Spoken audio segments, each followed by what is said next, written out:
본문을 배경으로 지은 찬양이죠. 요게벳의 노래입니다. 사람들이 모세 이름은 알아도 모세 부모 이름은 잘 몰라요. 출애굽기 6장에 보면 모세 족보들이 쭉 나오는데 거기에 보면 아버지 이름이 아므람, 어머니 이름이 요게벳으로 나옵니다. 그러니까 요게벳의 노래는 모세 어머니의 노래인 것이죠.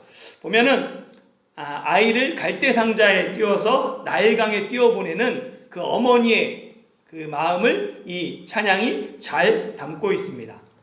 때로는 한편의 설교보다 한국의 찬양이, 한편의 영상이 우리에게 더 깊은 울림을 줄 때가 있습니다. 요게벳의 노래의 애니메이션, 그 이집트의 왕자를 편집한 영상을 함께 보도록 하겠습니다. 지난주일 말씀 복습해 보겠습니다. 야곱과 함께 이집트로 이주한 70명의 사람들이 세월과 함께 그 땅에 생육하고 번성하여 온 땅에 가득하게 되었어요. 그리고 요셉을 알지 못하는 새로운 왕이 일어나 이집트를 다스립니다. 새로운 왕 파라오가 볼 때 이스라엘 자손은 이집트의 큰 위험 요소가 되었습니다. 그래서 파라오가 이집트 자손을 향해 학대 정책을 실시해요. 첫 번째 학대 정책이 무엇이었습니까? 중노동을 통한 출산 억제 정책이었어요. 노동이 힘들면 피곤하고 힘드니까 아이를 낳지 않을 것이다 라고 생각했어요. 그러나 이스라엘 자손은 학대를 받을수록 더욱 번성하게 퍼져 나갔습니다. 두 번째 학대 정책은 시부리 나마를 살해하는 정책이었죠. 파라오는 시부리 산파들에게 시부리 나마가 태어나면 죽이라 라고 명령합니다. 그러나 산파들이 파라오의 명령이 아닌 하나님을 두려워하면서 나마들을 살려주게 되죠. 하나님을 경외했던 산파들로 인해서 두 번째 정책도 실패합니다. 세 번째 정책은 시부리 나마 이 살해 계획을 전역으로 이스라엘 전국으로 확대하는 것이에요.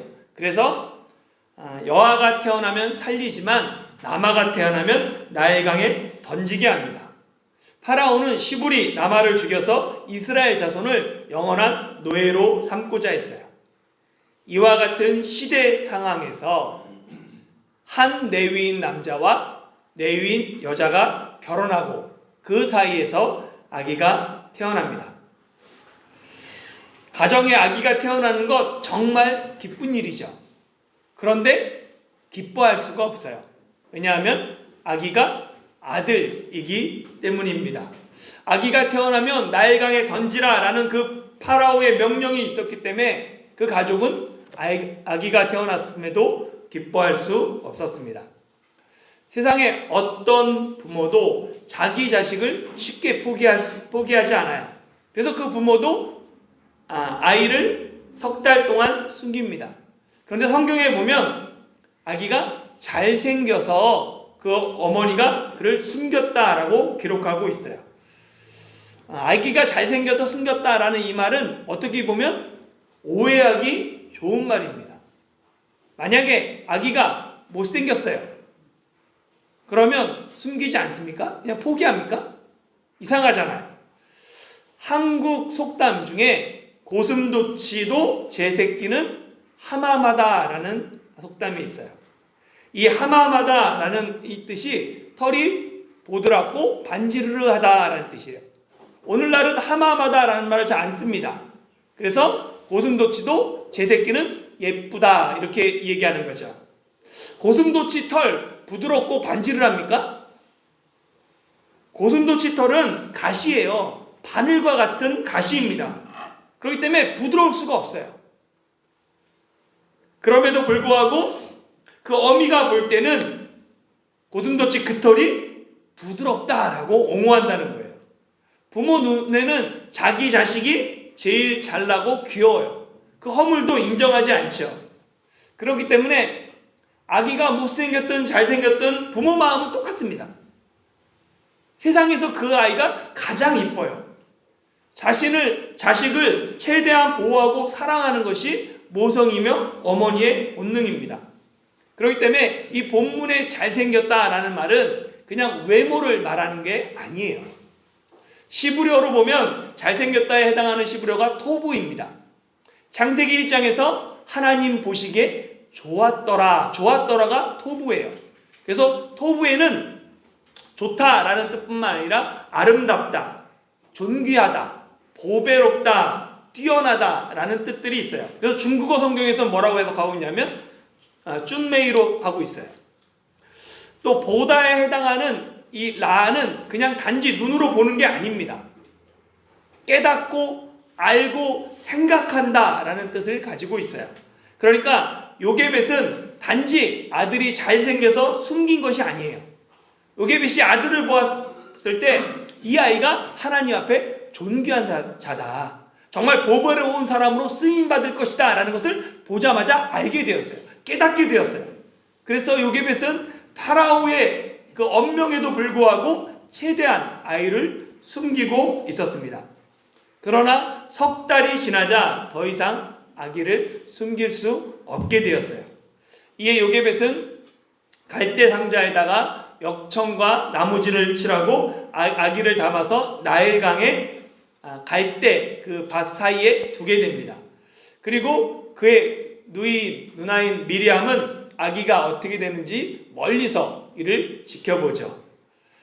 갈대 상자는 나일강에서 흔히 볼 수 있는 수중 생물인 파피루스로 만든 상자예요.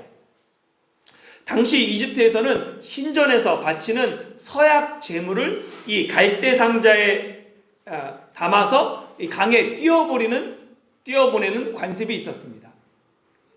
요게벳은 당시 이 관습에서 아이디어를 얻어서 누군가가 상자를 발견하길 원하는 마음을 담아서 아기를 파피루스 상자에 담습니다. 그리고 이 상자를 뜻하는 히브리어가 테바예요. 테바는 본문 외에 유일하게 노아 홍수의 방주를 지을 때 그 방주에 사용된 특별한 단어입니다. 테바의 어원은 알려져 있지 않아요. 그런데 이 갈대 상자, 노아의 방주 둘 다 테바인데 둘의 외견으로는 너무나 큰 차이를 보입니다. 갈대 상자는 3개월 된 아이를 집어넣으니까 커봐야 5-60cm예요. 그런데 노아가 지었던 그 방주는 길이가 135m, 넓이가 22m, 높이가 13m 크기입니다. 그러니까 어마어마한 크기죠. 상자와 비교 자체가 불가합니다. 그런데 상자도, 조그만 상자도, 그 큰 방주도 똑같이 테바예요. 테바는 크기와 상관이 없습니다. 상자와 방주가 모두 테바인 이유는 둘 다 자체 동력이 없어요. 그리고 조정하는 방향키가 없습니다. 그리고 내가 원할 때 멈추는 장치가 없어요.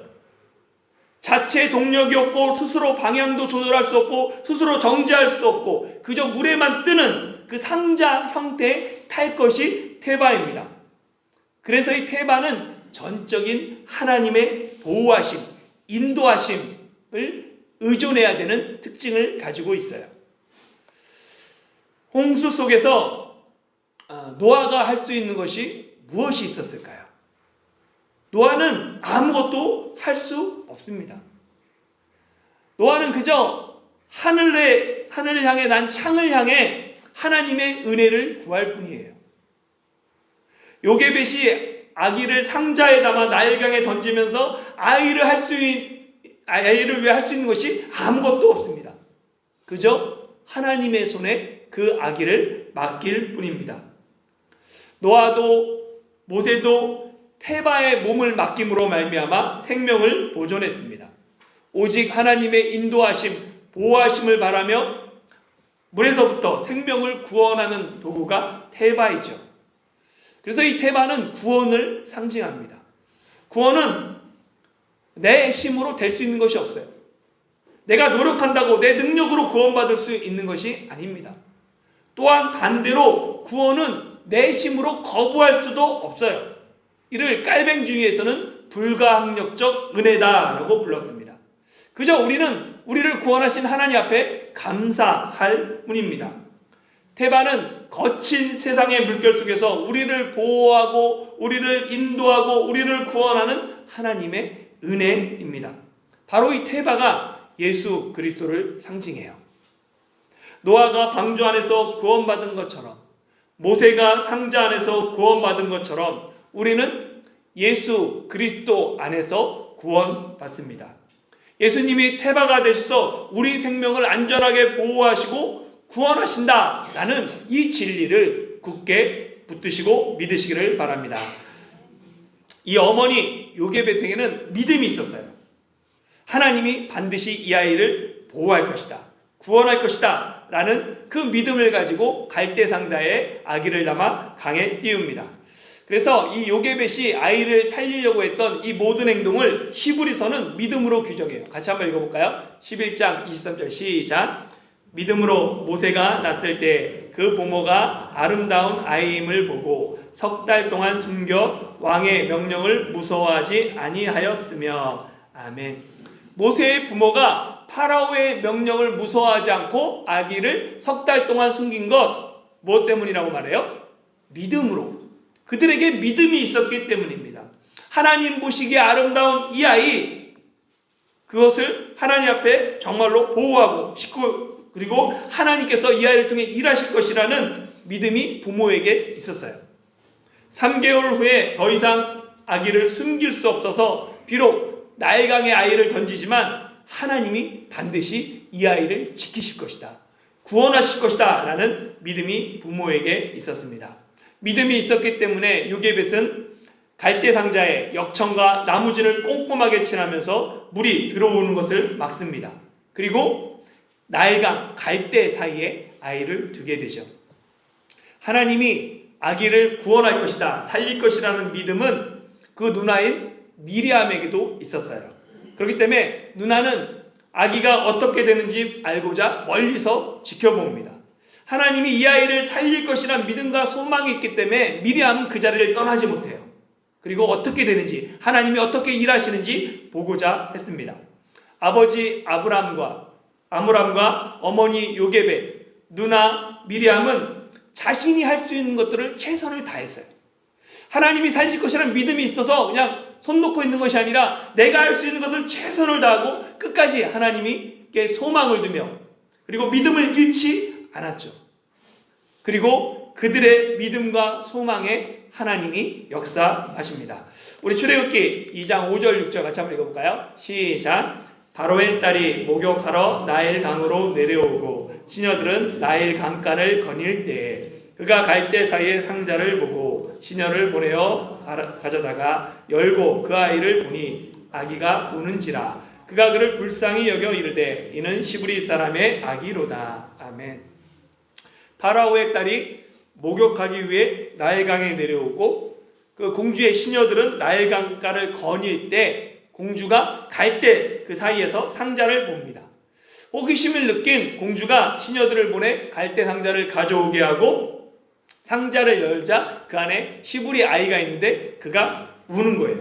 그것을 보고 공주가 불쌍한 마음이 들었습니다. 이 모든 일련의 과정은 결코 우연히 일어난 일이 아니에요. 하나님의 특별한 은혜와 섭리 가운데 일어난 일들입니다. 하나님의 아이를 구원하고자 하는 특별한 은혜가 아니면 이를 설명할 수 없어요. 고대 이집트에서 이 나일강은 신성한 강입니다. 젖줄로 불렸죠. 그래서 강의 특정 구역에서는 여자들만 목욕할 수 있는 장소를 따로 두었어요. 그래서 요게벳은 최대한 아이를 살릴 확률을 높이기 위해서 여인들이 목욕하는 그곳 장소에 갈대 상자를 둡니다. 그런데 마침 공주가 목욕하러 왔다가 그 상자를 발견해요. 만약 공주가 그날 목욕하러 나일강에 내려오지 않았다면 아기는 어떻게 되었을까요? 만약 그 갈대 상자를 발견한 사람이 파라오의 딸이 아닌 다른 사람이었다면 아기는 죽을 수밖에 없었을 것입니다. 왜냐하면 이집트에서 파라오의 명령을 거부할 수 있는 사람은 없어요. 이집트에서 파라오의 명령을 거부하고도 생명을 부지할 수 있는 유일한 사람이 파라오의 딸입니다. 역사에 따르면 시부리 그 자손을 민족을 학대한 그 왕은 토트모세 1세라고 합니다. 그리고 이 투토모세 1세와 왕비 아흐모세 사이에서 태어난 무남 동료가 하트셉슈트라고도 불리는 이 파라오의 딸인 거예요. 이 투토모스 1세는 이 하트셉슈트를 배다른 이복 형제인 투토모스 2세와 결혼시켜요. 그러니까 정실 사이에서 태어난 무남 동료인 거예요. 그래서 후궁과 태어난 다른 아들과 결혼을 시킵니다. 그런데 불행하게도 이 투토모스 2세가 하트셉슈트 사이에서 아들이 없어요. 그리고 일찍 세상을 떠납니다. 결국 이제 왕위가 다른 후궁을 통해서 낳은 아주 어린 10살 미만의 투트모스 3세가 왕이 돼요. 그래서 이 하트셉슈트가 섭정하게 되고 이후에 이 하트셉슈트는 여자로서 파라오가 됩니다. 왕이 돼요. 이처럼 강력한 권력을 가지고 있던 하트셉슈트였기 때문에 갈대 상자가 발견되고 그 안에 시부리 아이가 있음에도 불구하고 생명을 살릴 수 있었던 것입니다. 만약 공주가 갈대 상자를 발견했지만 상자에 대한 호기심이 생기지 않았다면, 또 공주가 시녀들을 보내 상자들을 살펴보라고 가져오라고 했는데 시녀들이 그냥 상자를 강에 흘려보냈다면, 상자를 열었을 때 마침 아기가 울지 않았다면, 이상하게도 아기는 깜깜한 그 상자 속에서 울지 않고 있습니다. 그런데 상자가 열리자마자 울기 시작해요. 그 아기의 울음이 공주의 호기심을 불쌍히 여기는 마음으로 변화시켰습니다. 수많은 가정 중에 단 한 가지만이라도 어긋났다면 아기는 결코 구원받지 못했을 것입니다.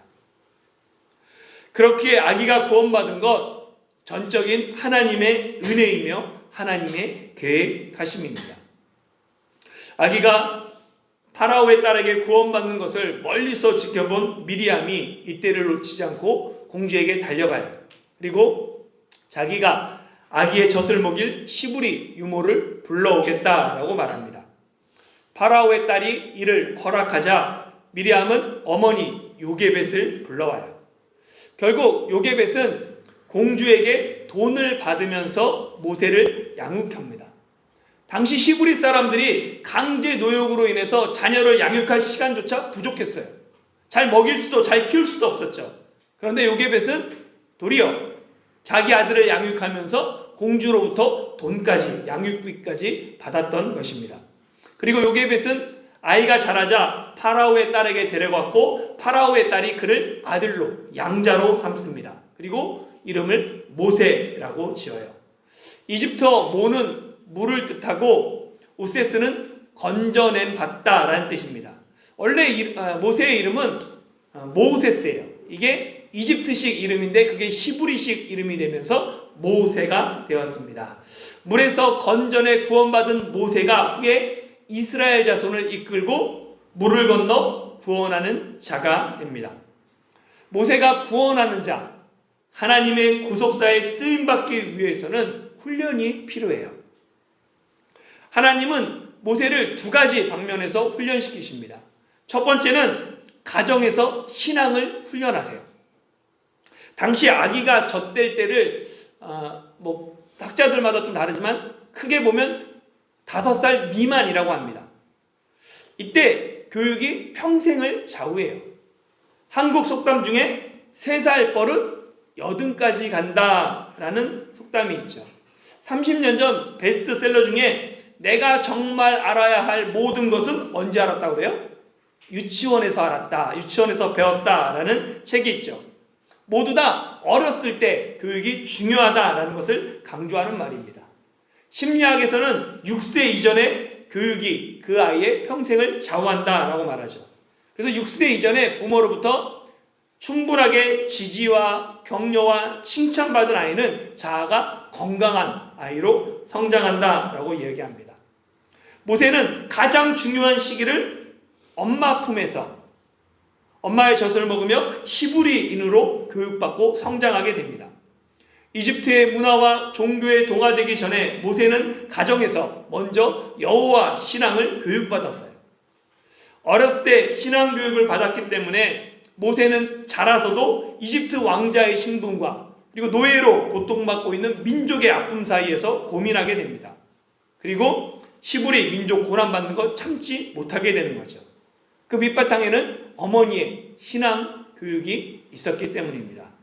둘째, 모세는 이집트 왕궁에서 리더십 훈련을 받아요. 지도자로 훈련받습니다. 한번 생각해 보세요. 요게벳이 아무리 지혜롭고 아기를 사랑해도 그 아기를 이집트 왕궁으로 보내서 왕자 수업을 받게 할 수 있습니까? 아므람과 요게벳과 미리암이 아무리 노력하고 힘써도 절대 모세가 이집트 왕자가 될 수 없어요. 그런데 하나님은 이 불가능한 일을 가능하게 하셨습니다. 고대 세계 7대 불가사의 중에 하나가 피라미드예요. 기자의 피라미드는 높이가 140m가 넘습니다. 사용된 돌이 230만 개가 넘어요. 바위가. 그리고 밑면이 230m인데 이게 사면이 똑같습니다. 그러니까 완벽한 정사각형 52도를 통해서 을 구현하고 있어요.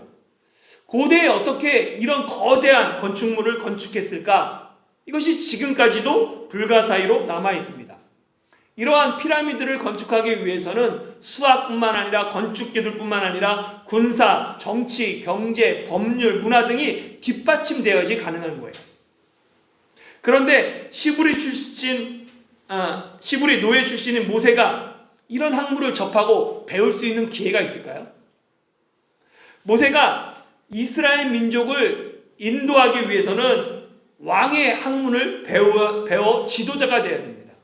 장정만 60만이 넘는 인구를 이끌기 위해서는 왕과 같은 지도력이 있어야 돼요. 그런 행정과 법률과 군사와 이 모든 것들을 통달해야 합니다. 그런데 지도자는 하루아침에 만들어지지 않아요. 동서양을 막론하고 왕궁에서는 왕자를 가리키는 제왕학이 있어요. 제왕학은 왕이 되어서 나라를 다스릴 때 필요한 학문들을 어릴 때부터 가르치는 것입니다. 왜 왕자에게 제왕학을 가르쳐요? 지도자가 하루아침에 만들어지지 않기 때문입니다. 모세는 출애굽의 지도자가 되기 위한 필수한 그 모든 과목들을 모두 이집트 왕궁에서 배웠습니다. 사도행전 7장 22절 같이 읽어볼까요? 시작. 모세가 애굽 사람의 모든 지혜를 배워 그의 말과 하는 일들이 능하더라. 아멘. 사랑하는 성도 여러분, 출애굽기는 하나님이 이스라엘 자손을 이집트에서 구원하고 해방한 이야기예요. 그런데 구원하고 해방하기 위해서는 구원이 필요한 환경이 먼저 돼야 되는 거예요. 출애굽기 1장에 파라오의 계속된 학대 정책이 구원이 필요한 환경이 되었어요. 상황이 되었어요. 이 구원이 필요한 이 환경은 고통스럽습니다. 고난과 학대 현장 속에 있으면 하나님이 안 계신 것 같아요. 그러나 바로 그때가 하나님의 구원이 가까운 때입니다. 하나님은 고통당하고 있는 이스라엘 자손을 잊지 않으셨습니다.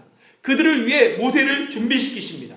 하나님은 이스라엘 자손이 고통스러워 부르짖기 전에 미리 구원자를 준비하고 예비하신 하나님입니다. 파라오는 이스라엘 자손을 영원한 노예로 삼기 위해 아들이 태어나면 죽이고 그를 나일강에 던지라 라고 명령했어요. 그런데 하나님은 파라오의 그 악함까지도 선함으로 바꾸셔서 도리어 모세가 나일강에 던져짐으로 왕궁에서 정치 지도자로 필요한 모든 학문을 배우게 하셨습니다. 이처럼 하나님의 계획은 우리가 측량할 수도 예측할 수도 없습니다. 하나님의 은혜로 물에서 구원받은 모세가 가정과 왕궁에서 훈련받음으로 하나님의 구원사에 쓰임받을 준비가 된 것처럼 내 삶 역시 내 삶의 아픔과 어려움과 지금 삶의 자리 역시 하나님의 구속사를 위한 재료들입니다. 하나님이 요게벳의 고난과 아픔을 기쁨과 감사로 변화시키신 것처럼 하나님이 나의 아픔과 고통도 기쁨과 감사로 변화시키실 것입니다. 하나님을 신뢰하며 내게 주어진 훈련의 자리에서 믿음으로 승리하는 저와 여러분이 되시길 예수님의 이름으로 축원합니다.